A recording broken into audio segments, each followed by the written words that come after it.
기도하겠습니다. 거룩하신 아버지 하나님 감사합니다.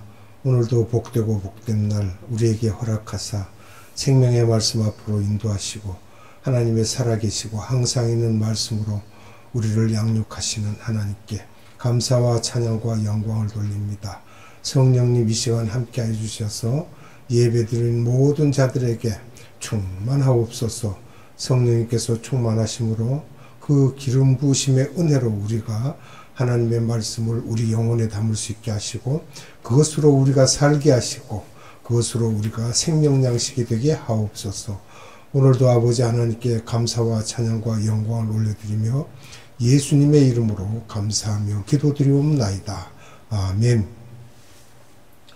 오늘은 소자를 실족해 하지 말라라는 제목으로 말씀을 함께 나누도록 합니다. 본문의 말씀은 마태복음 18장 1절로 10절입니다. 그때에 제자들이 예수께 나와 이르되 천국에서는 누가 크니이까? 예수께서 한 어린아이를 불러 그들 가운데 세우시고 이르시되 진실로 너희에게 이르노니 너희가 돌이켜 어린아이들과 같이 되지 아니하면 결단코 천국에 들어가지 못하리라. 그러므로 누구든지 이 어린아이와 같이 자기를 낮추는 사람이 천국에서 큰 자니라.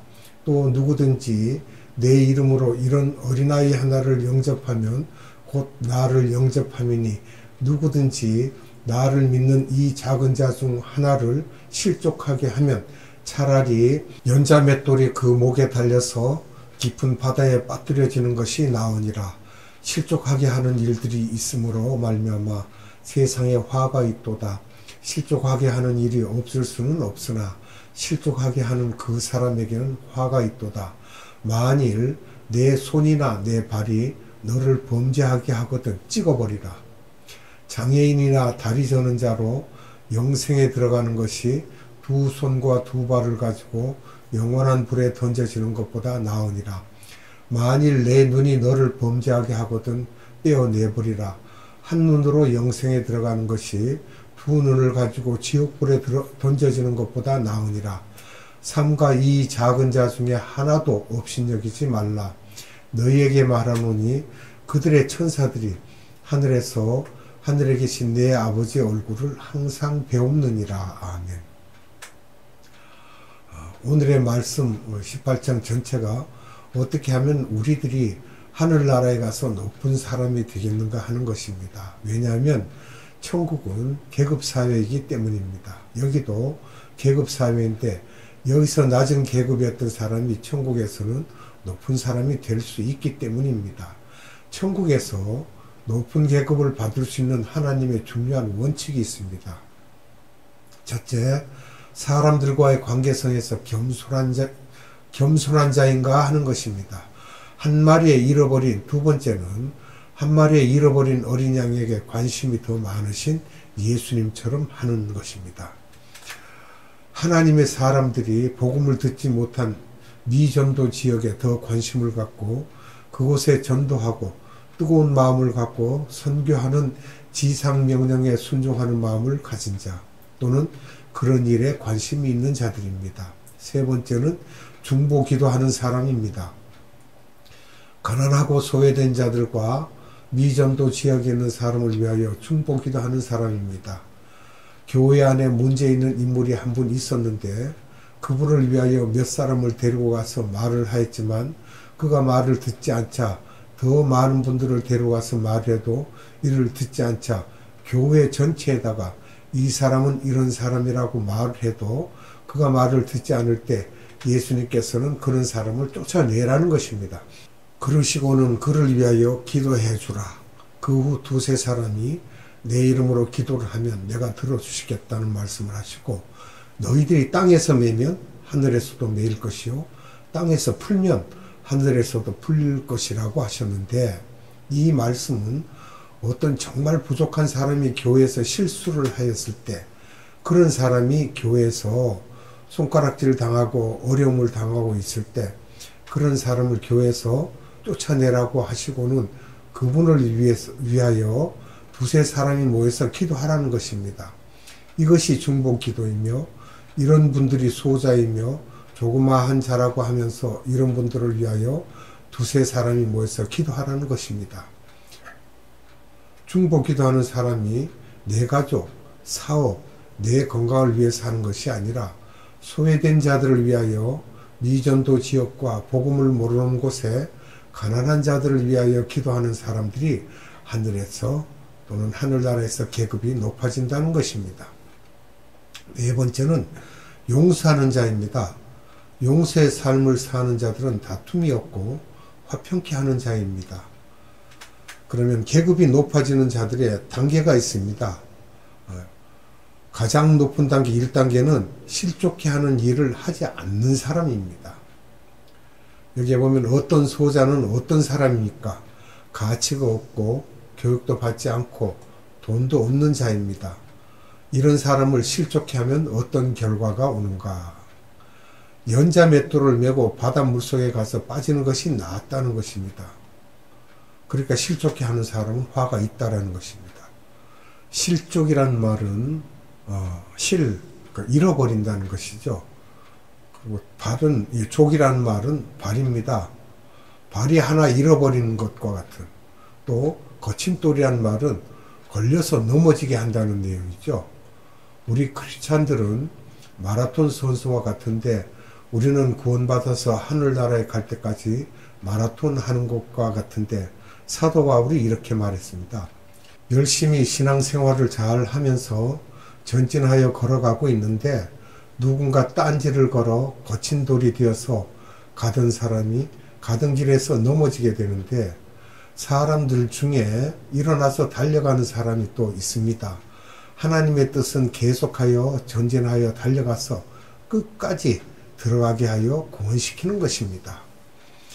어느 거리에 어떤 분은 5km, 10km, 20km가 다 다르게 달려가고 있는데 누군가 딴지를 걸어서 넘어졌을 때 어떤 일이 일어나는가 우리가 봐야 됩니다. 첫째는 넘어져도 일어나서 바로 달려가는 사람이 있는가 하면, 두 번째는 중도 포기하는 자, 즉 마라톤 게임에서 끝나죠 이렇게 되면. 세 번째는 그 자리에 서서 가지 않고 멍하니 평생을 서 있는 자가 있다는 거예요. 정지 상태로. 내가 왜 이렇게 돼야 되나 하고. 네 번째는 뒷걸음질 하는 자입니다. 나 때문에 형제 자매가 시험을 받아 신앙생활이 이렇게 된다는 것입니다. 거침돌이 된 것이죠. 그러면 거침돌은 또 무엇입니까? 하나님의 관심은 구원받은 하나님의 자녀들이 마라톤 선수이기 때문에 계속해서 자라나게 되어 있는데, 그래서 계속 전진하게끔 하시는데, 믿음이 후퇴하면 문제가 생기게 되는데, 그런 일에 협조를 하거나 연루되어 그런 일이 생겼다면 연자맷돌을 메고 바다에 빠지는 것과 같은 심각한 화가 있다고 합니다. 사탄은 우리로 하여금 그런 짓을 하도록 항상 유혹하며 우리들이 이웃의 마음을 불편하게 만들어서 이웃이 신앙생활하는데 거침돌이 되게 한다는 것입니다. 누가요? 사탄이 그렇게 한다는 것입니다. 우리 주변에 보면 공동체 안에서 생기는 실족해 하는 일들, 즉 예수를 믿는 사람들끼리의 얘기입니다만 이런 일들이 있다는 것입니다.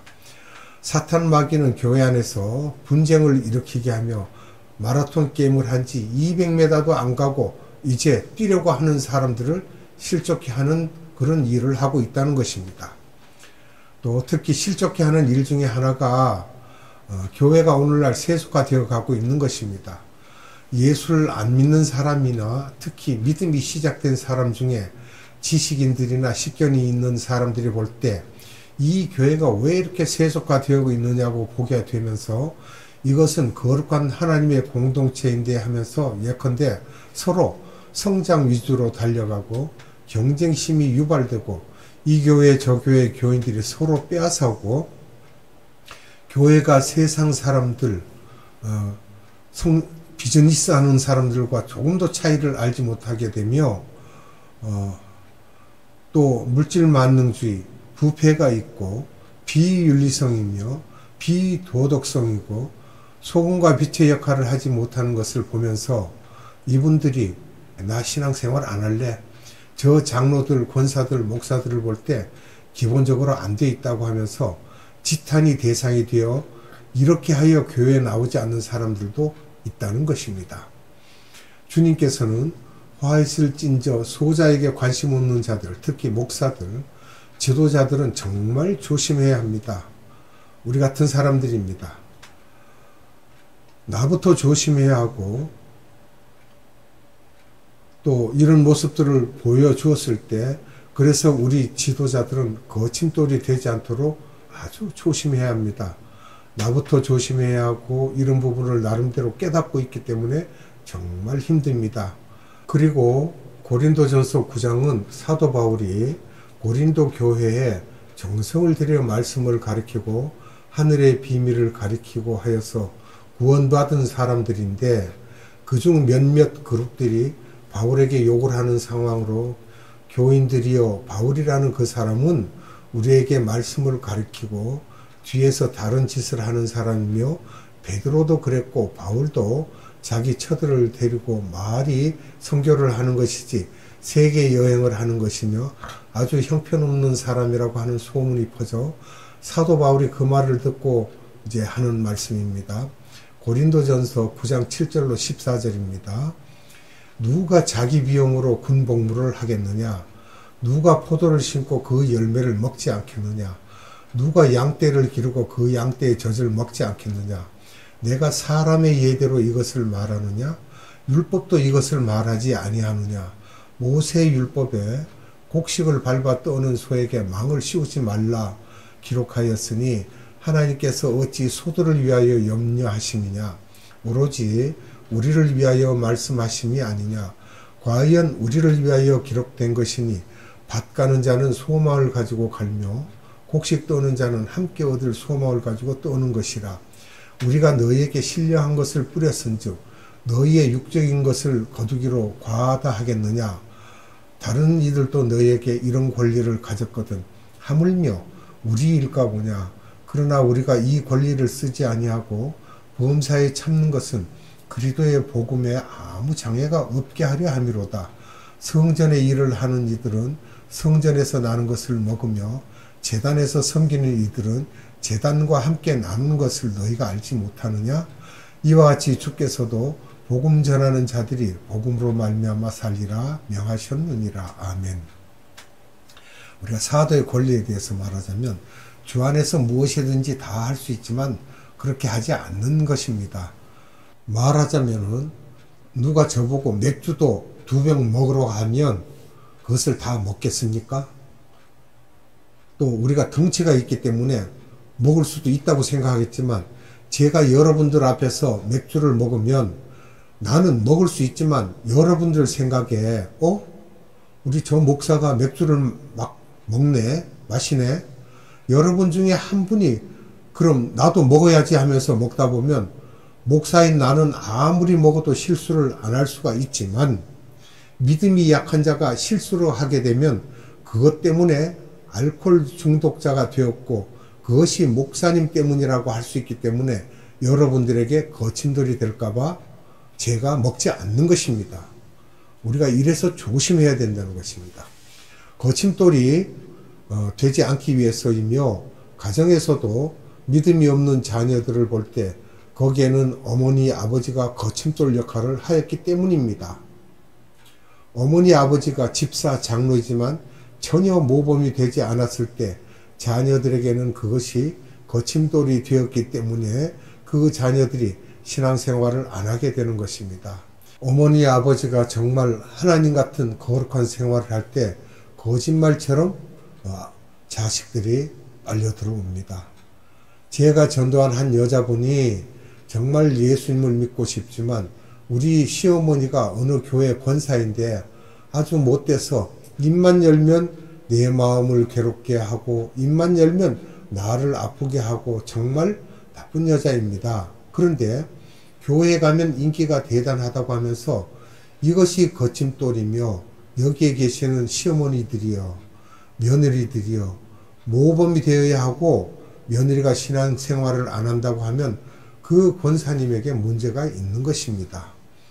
오늘날 한국 기독교인들 중에 많은 분들이 남자들은 교회에 안 나오고 여자들만 나오는 일이 많으며 예외는 항상 있지만 그 남자들을 만나보면 자기 부인이 집에 오면 예수님의 예자도 모를 정도 하는데 자기 밥도 안 해주고 또 매일 새벽같이 기도 간다 하고 철야에 간다고 하면서 혼자 라면 먹게 하고 그러고는 집에 와서 큰 소리 내고 잠도 늦잠 자고 집에서 화장도 하지 않으며 제멋대로라고 하면서 남자들은 그것을 질색하는 것이고 그런데 믿음은 있다고 그러니까 교회는 나오지 않게 되는 것이므로 남편이 믿음이 없을 때는 여자들은 더 조심하여 집에 가서는 남편이 좋아하는 것을 더 잘해주고 술 먹는 남편이면 안주까지 맛있게 하여 잘해주고 남편이 좋아하는 것을 아주 잘해줄 때 성령님께서 때가 되면 남편에게 말을 하십니다. 교회에 나갈 수 있도록 인도하시죠. 왜냐 그러면 본이 되기 때문에. 왜 실족해 하는 일을 하지 말라고 하는지 우리가 그걸 알아야 됩니다. 화가 있는데 그것은 연자 맷돌을 메고 물에 빠진다고 하신 것을 제발 우리 삶 가운데 적용이 되어야 하고 여러분들 각자가 쌓아놓은 공과 즉 전도도 하고 헌금도 하고 봉사 등을 했죠. 공과가 있지만 실족해 하는 일들이 있을 때마다 하늘에 쌓아놓은 나의 공로가 자꾸 감소되고 심할 때는 구원까지 무효가 될 수가 있기 때문입니다. 우리들은 신앙생활하면서 모든 사람에게 예수 그리스도의 성품으로 편안하게 해주고 누구나 다 내 가슴 속에 들어와 쉴 수 있는 특히 믿음이 적은 자들에게 실족해하는 일은 자기 자신이 모르고 한 일이라도 내 자신이 했던 공로가 떨어지는 것이므로 주님께서 하시는 이 말씀이 그만큼 심각한데 얼마나 심각하느냐. 내 손이나 발이 이런 일을 하면 찍어내 버리라고 하면서 불구자가 되는 것이 지옥 가는 것보다 불구자가 되어 영생하는 천국에 가는 것이 낫다고 할 정도입니다. 신앙이 성장하지 못하도록 스톱시키거나 아니면 그분이 주님 앞에 나가지 못하게 하거나 아예 예수님을 안 믿게 하는 일들에 대하여 대가를 지불해야 한다는 것은 주님께서 그 한 사람을 위하여 대가를 지불하셨기 때문입니다. 피 흘리셨죠. 그래서 주님께서는 한쪽 눈을 빼어버려서라도 눈을 갖고 지옥에 가는 것보다 낫기 때문이다. 그렇기 때문에 정말 조심해야 한다는 것을 우리에게 부각시키고 있습니다. 종교다원주의는 우리를 실족해 하는 것 중에 하나이지만 그 부분에 대해서는 오늘 말씀드리지 않겠습니다. 우리는 매일매일의 삶 속에서 나를 성찰해야 되겠습니다. 영적 통찰력을 갖고 주여 오늘도 내가 내 주변에 있는 사람들의 마음을 실족해 한 일이 없는지 나를 성찰하면서 겸손한 마음을 갖고 주변에 있는 하나님의 자녀들이 나 때문에 실족한 일이 없습니까? 라고 하고 되묻기도 하고 우리가 살펴봐야 됩니다. 대부분의 실족해 하는 일이 나의 무례함 때문에 그런 일이 많이 일어납니다. 내 생각대로만 하기 때문이며 그래서 이웃을 배려하지 않기 때문인데 이 문제를 해결하기 위해서는 우리가 매일매일 미안하다는 말을 주님께와 상대방에게도 해야 하고 매일매일 회개하는 것입니다. 이 베드로가 9명에게 이런 실족시키는 자기 중심적인 사고 때문에 수고자들을 배려하지 않았고 그러니까 그 수고자들이 베드로에게 항거하는 것입니다. 왜냐하면 나만 하나님의 사랑을 받았고 나만 하나님의 사람이지 너희들은 나만 못하고 다르다고 하면서 비교의식을 갖고 그분들을 마음에 상처 주는 말을 하였기 때문에 그렇습니다. 특히 우리 한국 사람들은 이런 부분에서 성품이 강하고 또 우리 민족성 중에 무례함이 많다고 하는데 다시 말해서 원자재와 같습니다. 그것은 가공되지 않는 자재와 같은 것이며 있는 그대로 막 뱉어버리고 정돈이 안 되고 자를 것은 자르고 해야 하는데 있는 그대로 솔직하게 하는 게 낫다고 하지만 성경은 그렇지 않으며 우리는 잘 다듬어야 합니다. 우리들은 천국에 다 가야 하지 않겠습니까? 그렇게 하기 위해서는 주변을 배려하는 마음을 가지셔야 합니다. 믿음이 적은 자들, 소외된 자들, 상처받을 만한 사람들에 대하여 그분들이 자라나도록 위로하고 격려하고 기도해 주는 것이 주님의 마음이며 우리들은 원자재가 되지 않아야 되며 그렇게 되지 않기 위해서는 매일 하나님의 말씀과 기도로서 나를 닦아내고 말씀의 검으로 나를 잘라내서 좋은 그릇이 되어야 하며 원자재가 말씀과 기도로 깎이고 닦이고 잘리고 끼어지고 우리가 연마가 되어야 됩니다. 하나님이 쓰시는 유양한 그릇이 되어야 할 것입니다. 그것이 예수님을 닮아가는 그릇인 것입니다.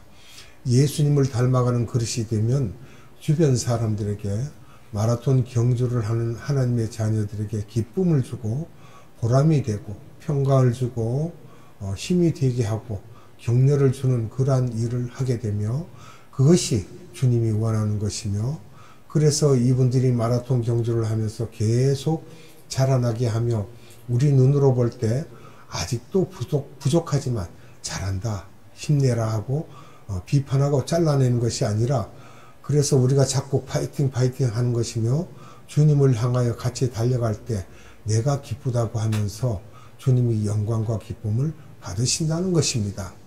그래서 우리가 신앙생활이란 마라톤 경주와 같은데 서로가 서로에게 힘을 주고 격려해 주는 것입니다. 부부관계, 자녀관계, 직장의 동료들 관계도 마찬가지로 파이팅으로 서로를 보면서 힘이 나고 기쁨이 되어야 할 것입니다. 그렇지 않으면 내 상급과 계급이 떨어지게 될 것입니다. 기도하겠습니다. 거룩하신 아버지 하나님, 오늘도 우리에게 생명의 말씀을 주사 작은 소자에게 대하는 것이 나에게 대한 것이라고 하셨고 그 작은 소자를 걸림돌이 되어서 넘어지게 한다면 화가 있다라고 말씀하셨습니다. 그리고 우리가 무엇을 하든지 주님 안에서 일을 행하게 되면 그 행함으로 인하여 우리가 늘 타인에게 겸손하고 또한 타인에게 우리가 모범이 되는 그런 생활을 하여야 할 것입니다. 오늘도 생명의 말씀 가운데 우리를 사랑하시는 주님의 마음이 담겨져 있음을 감사드립니다. 우리는 세상에 살면서 거치게 살지만 주님께서는 우리에게 겸손하게 하라 하시고 또한 우리가 타인을 위하여 우리가 타인의 힘을 북돋워 주라고 하신 그러한 말씀들이 우리에게 늘 항상 있어서 많은 사람들에게 본이 되게 하옵소서. 아버지 하나님 감사합니다. 이 세상을 살면서 우리가 하나님의 뜻대로 살아갈 수 있도록 힘을 주시고 생명의 말씀을 주사 우리가 그 말씀을 쫓아 행하는 귀한 믿음 가운데 성장되어가는 그러한 사람들이 되게 하옵소서. 오늘도 우리에게 살아계신 생명의 말씀을 주신 아버지 하나님께 무한한 감사와 찬양과 영광을 올려드리며 예수님의 이름으로 감사하며 기도드리옵나이다. 아멘. 축도로 예배를 마치도록 하겠습니다. 지금은 우리 구주 예수 그리스도의 한량없는 은혜와 하나님의 극진하신 사랑하심과 성령님의 감화, 감동, 교통, 역사하심이 오늘 예배드리는 모든 자들의 머리 위에와 이 나라의 많은 교회들 위에와 이 나라의 많은 선교회 위에와 에바다 국제 선교회 위에 지금으로부터 영원토록 함께 하시기를 예수님의 이름으로 축원하옵나이다.